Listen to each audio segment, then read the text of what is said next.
testualmente, ma tu che pensi? Di fare uscire un tono solo con me? Puoi negare l'evidenza? Ma quanto mai? Perché, lo sto a raccontare, ma le discriminazioni a Milano sono tante. Il comune, io l'ho paragonato come se fosse una terra di frana, che cerca di acchiappare come mosche i nostri diritti. E poi ci sono degli sportellini che sono o per chi paga qualche cosina, chiaro, oppure per chi sono amici degli amici. Quindi questo è il modo di gestire un comune. Il sindaco deve essere il sindaco di tutti. A me non mi interessa chi mi vota e chi non mi vota, però se diventerò consigliere o come spero io assessore, e vi racconto questo, sarò il vostro rappresentante, vi lascerò il mio numero telefonico e un vostro problema sarà il mio. Chiaro? Questo è indubbio. Bene. Ah no, il progetto è questo, il progetto sarà questo. Quindi tanti di questi video riferendosi non solo a me come insegnante, ma anche a altri insegnanti, tipo ad esempio quello che c'è qui, che adesso grazie a Dio è in pensione, è riuscito a scappare prima che la Fornero lo fregasse anche lui. E sicuramente noi insegnanti abbiamo un ruolo determinante nella costruzione del futuro dell'intera nazione, eppure siamo discriminati, non pagati, e il nostro lavoro che a decidere deve essere solo il preside, che è l'insegnante più bravo o meno bravo.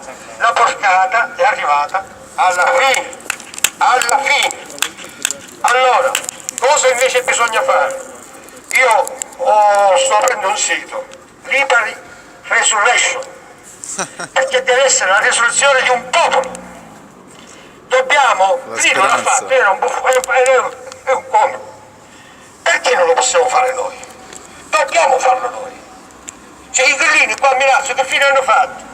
Feci di volta a Gabbana, se ne andarono soprattutto a sinistra, perché a sinistra è la mano larga, accoglie tutti i più loschi soggetti, capito o no? E così i grillini non si sono presentati, noi non sono riusciti neanche a fare una lista. Quindi Grillo non mi pare che sia una persona attendibile. Tra l'altro una delle cose che non ha fatto e che non ha inteso fare, attaccare la magistratura. Io su questo progetto di resurrezione vi dico solo una cosa. Tre cose bisognerà riuscire a imporre che cambiano in Italia. Una, la magistratura deve essere eletta dal popolo, come in America. Due, la riforma fiscale deve essere fatta come in America, cioè noi dobbiamo pagare le tasse sul netto. Sul netto significa quello che ci resta, la spesa per mangiare, la spesa per comprarci le mutande, la spesa per comprarci qualsiasi cosa, in America la scarica.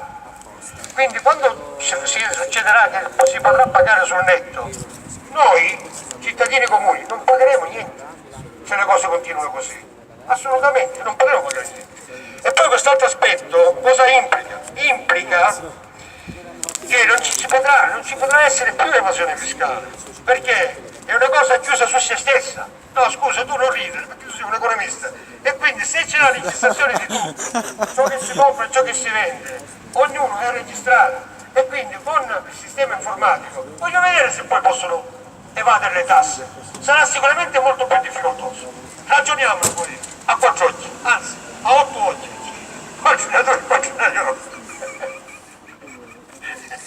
E poi la terza e ultima, che è quella più terribile, è la riforma e l'instaurazione di una vera democrazia. E che la democrazia proprio sia stata uccisa e non esiste propria, me ne sono accorto ora, soprattutto con questa candidatura. Prima non me ne ero accorto fino a che punto giungesse. A proposito di sistema elettorale, voglio dire soltanto raccontarvi e dimostrarvi dell'arroganza di questi nostri politici, anche quelli attuali, già solo per come l'hanno chiamato. La prima, se non ricordo, era Mattarello, quindi botte da orbe al popolo. La seconda, Porcello, che noi siamo porci, possiamo mangiare a volontà e voi non ci farete niente. Adesso Italiancool, quindi per finire, proprio dice, chiudiamola e facciamola fino in fondo. Quindi, allora, la democrazia perché è stata uccisa, anzi non è mai nata.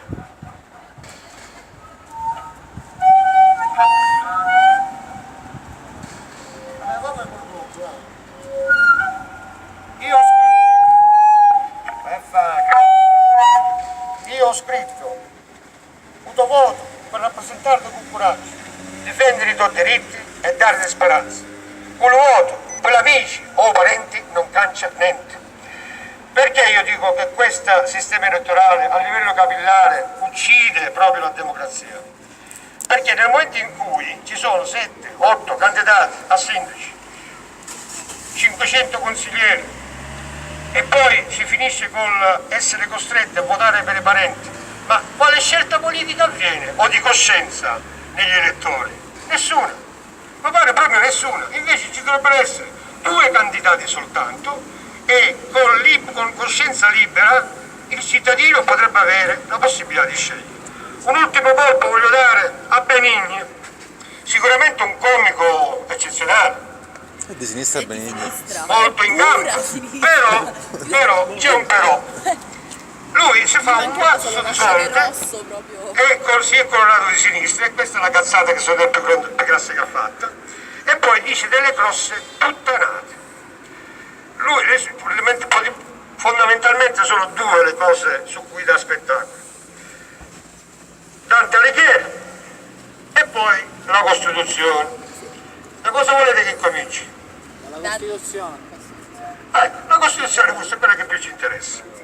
Allora, è stata costituita da 500 e rotte membri, cioè membri, capite, no? Sì. Cosa significa? Che il 2 giugno 1946 decidono il destino della nostra nazione fino ad oggi. Poi L'altro giorno mi è capitato di dover far capire che cosa era successo a un ragazzino di 14 anni. Le caratteristiche fondamentali della Costituzione, sapete quali sono? Sono votate, ma invece a me mi pare che è stata ometata sui cittadini. Poi rigida e lunga, cazzo mi faccio per male. E poi è democratica, ma di democrazia in realtà non ha niente. Andiamo a Benigni ora. Benigni fa le sue prediche, le sue esaltazioni di Dante Alighieri, quasi che fosse di sinistra, ma io potessi giurare e chiederglielo, insomma, fare uno studio su di lui, ma Benigni proprio di sinistra non aveva niente.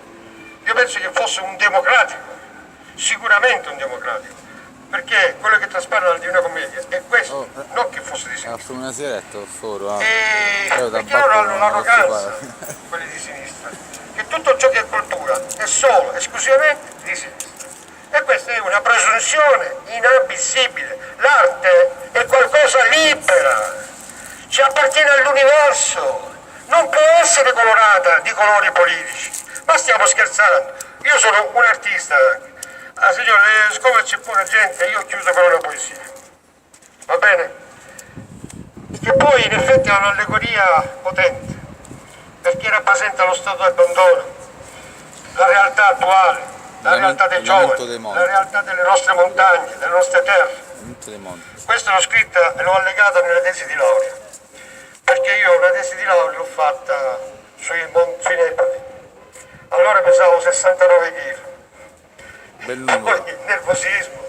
Vabbè, ne ha presi solo 2. Ne ha presi solo 2.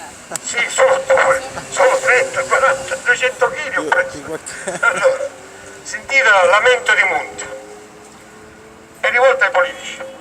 Lamento di Munti. Che facete, sordi? Perché non sentite lamento di quando l'acqua ne sciazza a veste di gigli? Che facete, orbi? Perché non ne guardate? Noti di speranza, quelli per il sole. Nozzola che gli altari vostra pace, ora sono le alberi d'anni, che chi sorrande si abbracciano cielo. Tanta terra come fibre, conoscivo l'amore, i lacrime di cielo la portano mare, uccidendo la speranza.